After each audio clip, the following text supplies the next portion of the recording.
Good morning everyone, welcome back to our daily current affair series. चलिए शुरुआत करते हैं आज के हमारी इस लेक्चर का और देखते हैं वन बाय वन कि वो कौन से टॉपिक्स है जो आपकी सिविल सर्विस प्रिपरेशन के लिए इंपॉर्टेंट है, जो आपके करंट अफेयर्स में इंपॉर्टेंट है। So let's start our this video और वन बाय वन करते हैं शुरुआत हमारे डेली करंट अफेयर्स की, ताकि आपकी सिविल सर्विस की प्रिपरेशन जो है वो और एक नए डायमेंशन से वहां पे ओपन हो जाए, एक नई डायरेक्शन के साथ, एक नए लेक्चर के साथ, एक कुछ नए टॉपिक्स के साथ शुरुआत करते हैं हमारी इस लेक्चर की। और सबसे पहला हमारा जो टॉपिक है आज का, and that is about union cabinet recently approved a new name that is Keralam in place of Kerala. तो केरला की जगह पे अभी केरलम वाला जो वर्ड है वो यहाँ पे अप्रूव हो चुका है कैबिनेट के द्वारा। अब पार्लियामेंट में इसके वहां पे इंट्रोड्यूस किया जाएगा under article 3 of Indian constitution. So let's start this news that the union cabinet has approved the proposal. उन्होंने इस प्रपोजल को वहां पे रिसेंटली किया है अप्रूव। कौन से प्रपोजल को? To rename the state of Kerala as a Keralam following the resolutions passed by the Kerala Legislative Assembly in 23 and 24। तो केरला की लेजिस्लेटिव असेंबली ने सबसे पहले इस रेजोल्यूशन को पास किया कि हमारा नाम जो है वो केरलम होना चाहिए, और फाइनली यूनियन कैबिनेट ने भी इसे वहां पे अप्रूवल दे दिया है। सो देखा जाए, the change seeks to replace the English adopted constitutional term Kerala with the traditional Malayalam name which is known as Keralam. कि भैया केरला जो है वो इंग्लिश टर्म था और अब केरलम जो आने वाला है that will be a Malayalam, जो बहुत सालों से एज अ ट्रेडिशनली वहां पे यूज किया जाता है। And after the approval of the cabinet, the Kerala alteration of name bill 2026 will follow the constitutional process before becoming a law. तो जैसे कि मैंने आपको बताया कि आर्टिकल नंबर 3 के अंदर इस बात को रखा गया है ऑफ इंडियन कॉन्स्टिट्यूशन कि पार्लियामेंट चाहे तो किसी भी स्टेट या यूनियन टेरिटरीज की बॉर्डर्स के अंदर मॉडिफिकेशंस दे सकता है, साथ साथ उनके नाम वगैरह के अंदर भी चेंजेस दे सकता है, और इसके लिए आपको अलग से कोई कॉन्स्टिट्यूशनल अमेंडमेंट करने की जरूरत नहीं है, वो दोनों हाउस में सिंपल मेजोरिटी से पास हो सकता है। So article 3 of Indian constitution empowers the parliament to form new states और alter the areas, boundaries etcetera etcetera और the names of the existing states. और ये बिल जो है वो सिर्फ प्रेसिडेंट की प्रायर परमिशन से ही वहां पे इंट्रोड्यूस होता है, और इस बिल को इंट्रोड्यूस करने से पहले प्रेसिडेंट को कंसर्न्ड स्टेट लेजिस्लेचर की वहां पे इच्छा क्या है, उनके व्यूज क्या है, उसके लिए इस बिल को वहां पे भेजना होता है। साथ साथ यहाँ पे फर्स्ट शेड्यूल के अंदर भी जहां पे नाम और टेरिटरीज की बातें हैं, तो वहां पे भी थोड़े से अमेंडमेंट की जरूरत पड़ेगी, क्योंकि नाम वहां पे भी चेंज होने वाला है। और एक्चुअली उसकी प्रोसीजर क्या है, तो सबसे पहले जो स्टेट लेजिस्लेचर है उन्हें इस रिजोल्यूशन को पास करना है। साथ साथ उसके बाद मिनिस्ट्री ऑफ होम अफेयर्स जो होगी, it will scrutinise the proposal and consults the relevant ministries और द एजेंसीज। उसके बाद कैबिनेट उसे वहां पे देगा अप्रूवल, और फिर उस बिल को पार्लियामेंट में रखा जाएगा after the permission of the president, and it will be passed by both the houses with simple majority. एक तो फर्स्ट शेड्यूल के अंदर वहां पे नाम होगा चेंज, तो वो भी आपको ध्यान में रखना है। और ये जो केरलम वर्ड है वो बेसिकली मलयालम वर्ड है, जो वहां पे ट्रेडिशनली बहुत सालों से यूज किया जाता है, जो उनकी एक लिंग्विस्टिक आइडेंटिटी को बताता है। और साथ साथ वहां पे हुआ एक क्या केरला मूवमेंट, उसे उसकी लेगेसी जो है उसको वहां पे रिप्रेजेंट कर रहा है। The next topic is about 75th anniversary of Employee State Insurance Corporation, that is known as EIESIC। 75 साल उसके हुए हैं अभी रिसेंटली वहां पे complete. So marking the 7 decades of social security service to the workers in India।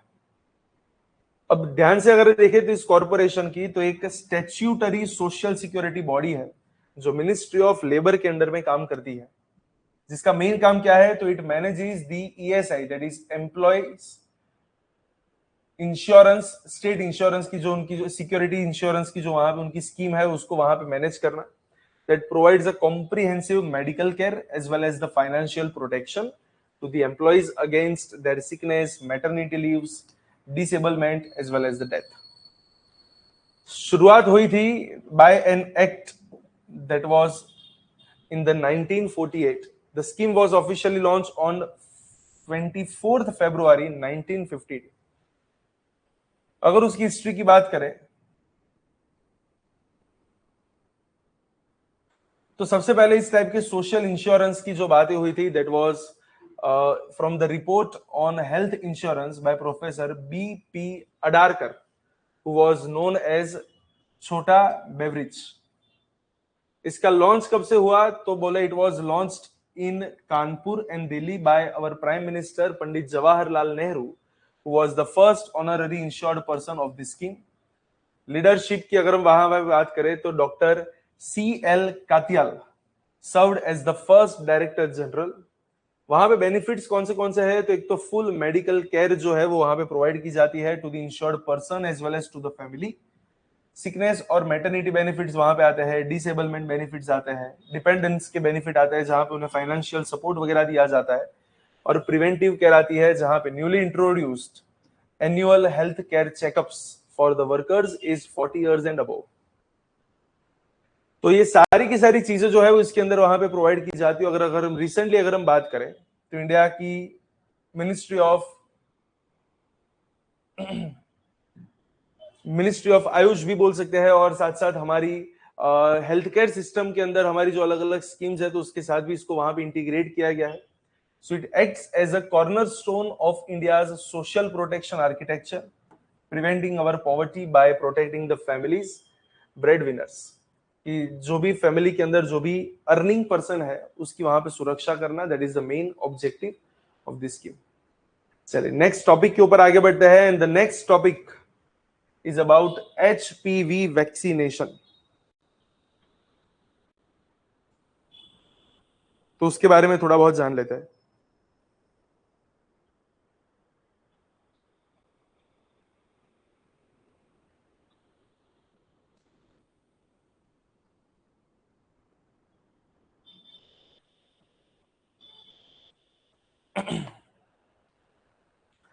अब देखिए, recently Bharat सरकार ने अनाउंसमेंट की है कि हम पूरे देश के अंदर nationwide HPV that is known as human papilloma virus vaccination का प्रोग्राम जो है वो शुरू करने वाले हैं to prevent cervical cancer among adolescent girls.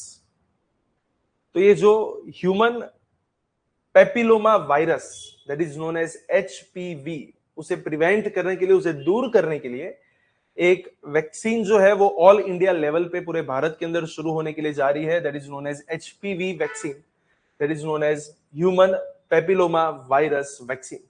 और स्पेसिफिकली आपको ध्यान रखना है, अगर एग्जाम में प्रीलिम्स में आता है कि HPV वैक्सीन किसके लिए होती है, it is for cervical cancer, जो कि एडोलेसेंट गर्ल्स के अंदर बहुत ज्यादा पाया जाता है, तो उसे प्रिवेंट करने के लिए है। So this vaccine is used for the virus like genetic material to trigger an immune response without containing a live virus.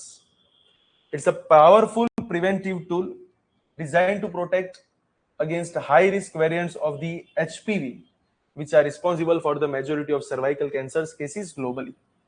अगर हम उसकी जरूरत की बात करें तो यहाँ पे इंडिया की अगर हम बात करें तो cervical cancer is the second most common cancer among women in India, and India reports nearly 80,000 new cases and 42,000 deaths annually roughly.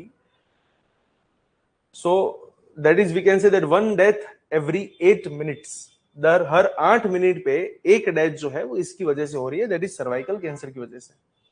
अगर हम ग्लोबल इंपैक्ट की बात करें तो India accounts for the 1/5 of world's total cervical cancer burden, मतलब approximately हम बोल सकते हैं कि पूरी दुनिया का लगभग 20% सर्वाइकल कैंसर जो है वो आपको इंडिया में पाया जाता है। And according to World Health Organization, it is one of the most preventable forms of cancer if the vaccination and screening are widely accessible.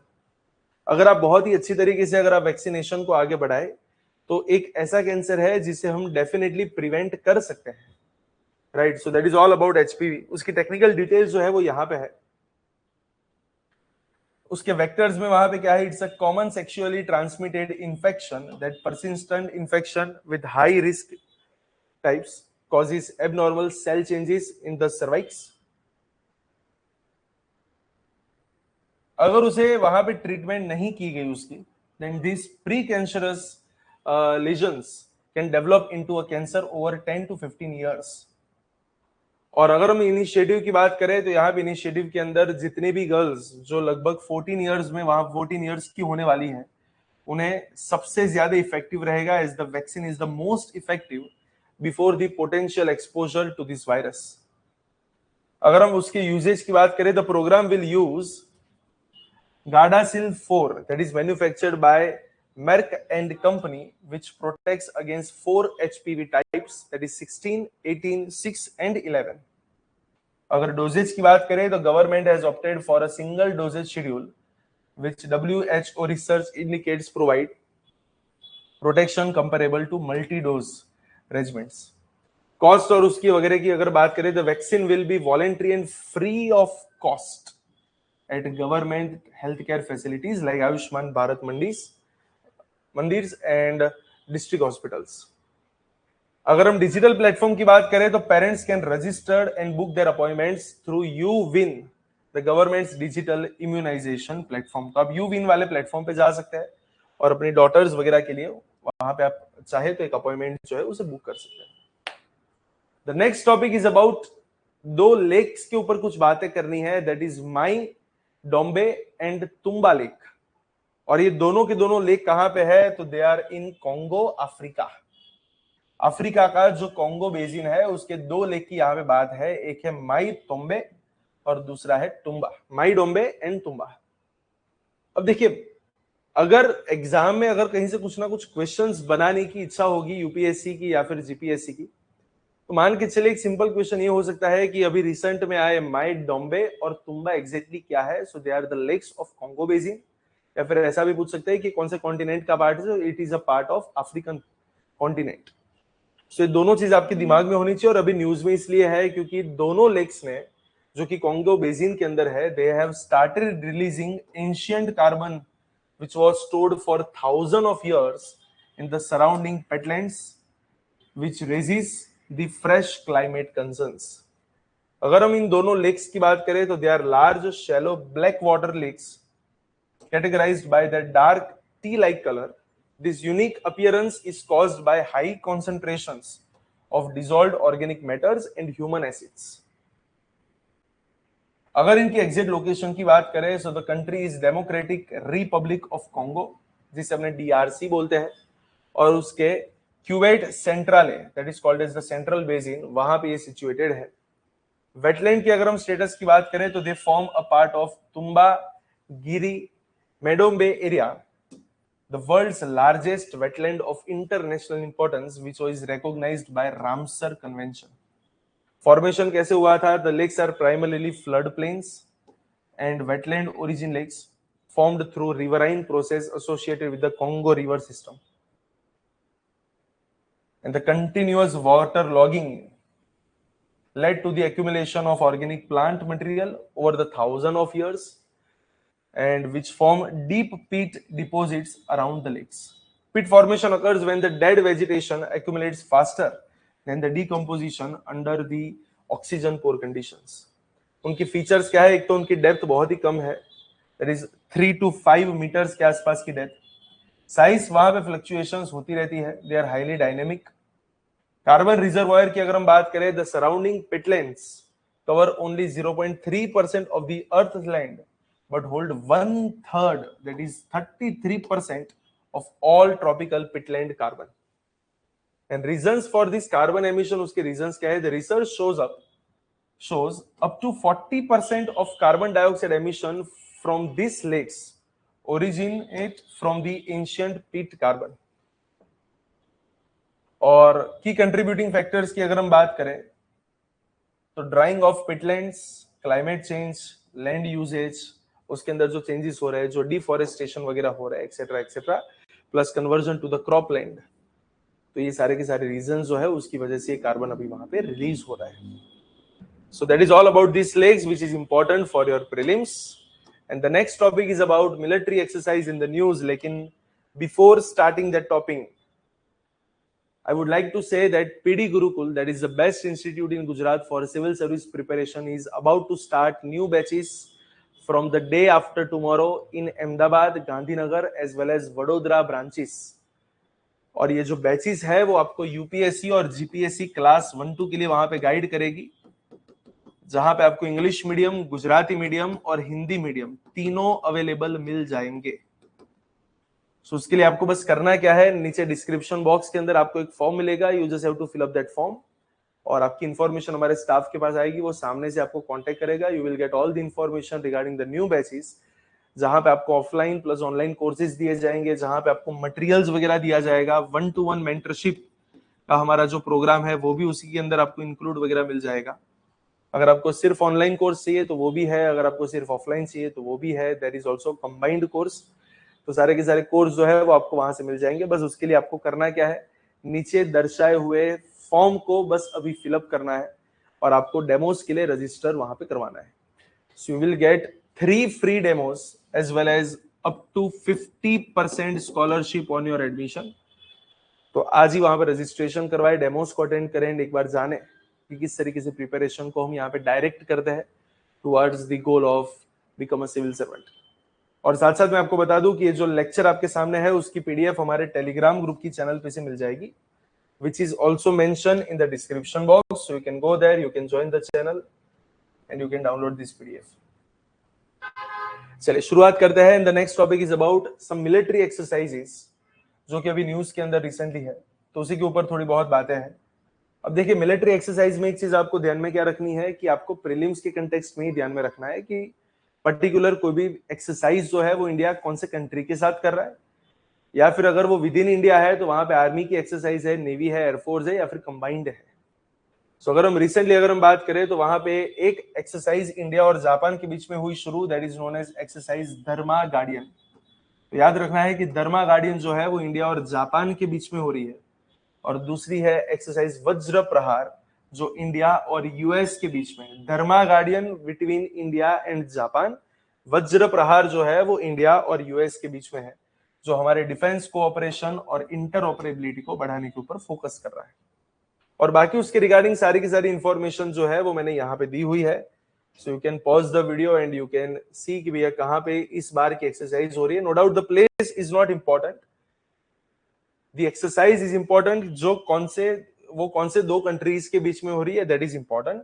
और एक इकोनॉमिकल, एक लास्ट अफेयर है आज का, एक लास्ट करंट अफेयर है, that is about double taxation avoidance convention. तो ये भी अभी बेसिकली फ्यूचर में जब इसके अंदर ज्यादा डिटेलिंग आएगी तो आपको डिटेलिंग के ऊपर फोकस करना है, but as of now you just have to know कि कौन से दो कंट्रीज के बीच में ये वाला कन्वेंशन जो है वो होने वाला है, या फिर इंडिया ने कौन से कंट्री के साथ इसको साइन किया है। So India and France have signed an amending protocol to update their 1992 double taxation avoidance convention to align with the international tax standards. So it is a kind of double taxation avoidance treaty which is a bilateral agreement between the two countries, और उसे basically किसके लिए वहां पे ensure किया गया है, किसके लिए डिजाइन किया गया है। So it is designed to ensure that the same income is not taxed in the both the countries. अगर किसी इनकम के ऊपर किसी एक कंट्री ने टैक्स ले लिया है तो उसी इनकम के ऊपर दूसरी कंट्री टैक्स नहीं लगानी चाहिए। So that is the main focused area, right.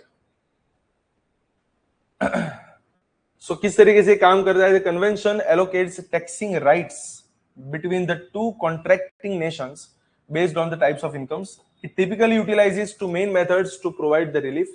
एक होती है वहां पे एग्जम्पशन मेथड, जहां पे the income is taxed in only one country and entirely exempt in the another country. या फिर दूसरी होती है tax credit method, when the income is taxed in both the countries but the resident country allows the tax payer to claim a credit और the taxes already paid in the source country.